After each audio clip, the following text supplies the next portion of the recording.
കുന്നത്തുനാടിൽ അതായത് ഇപ്പോഴത്തെ sitting MLA ശ്രീനിജനെ സംബന്ധിച്ച് അടുത്ത നിയമസഭാ തെരഞ്ഞെടുപ്പിനുള്ള ഒരു മുന്നൊരുക്കമാണ് ഇവിടെ നടന്നത്. അപ്പോൾ പഞ്ചായത്ത് തെരഞ്ഞെടുപ്പിലൂടെ 2020 ഒരു പരാജയം സമ്മാനിക്കുക എന്നുള്ളതാണ് പുള്ളിയുടെ ഉദ്ദേശം. അതിനു വേണ്ടിയിട്ടാണ് ചാക്ക് കണക്കിന് എത്രമാത്രം പണം, അതായത് അവസാന നിമിഷം നമുക്കിപ്പോൾ വാർഡുകൾ പരിശോധിച്ചാൽ അറിയാം ഏതെല്ലാം വാർഡുകളിൽ ഓരോ വോട്ടിനും 1000 രൂപ മുതൽ 5000 രൂപ വരെ നൽകിയാണ്. ചില സ്ഥലങ്ങളിൽ കുടുംബമായിട്ട് 25,000 രൂപ വരെ കൊടുത്തുകൊണ്ട്, അതുപോലെ തന്നെ ജയിച്ച് വന്നു കഴിഞ്ഞാൽ 1 ലക്ഷം രൂപ വരെ കൊടുക്കാമെന്നുള്ള ഓഫറുകൾ നൽകിയ വാർഡുകളുണ്ട്.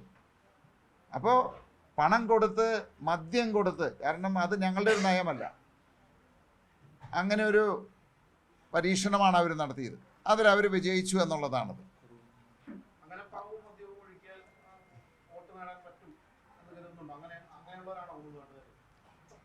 കുന്നത്തുനാടെന്നല്ല, കേരളത്തിൽ എവിടെയും മദ്യവും പണവും കൊടുത്തു കഴിഞ്ഞാൽ വോട്ട് നേടാൻ സാധിക്കും.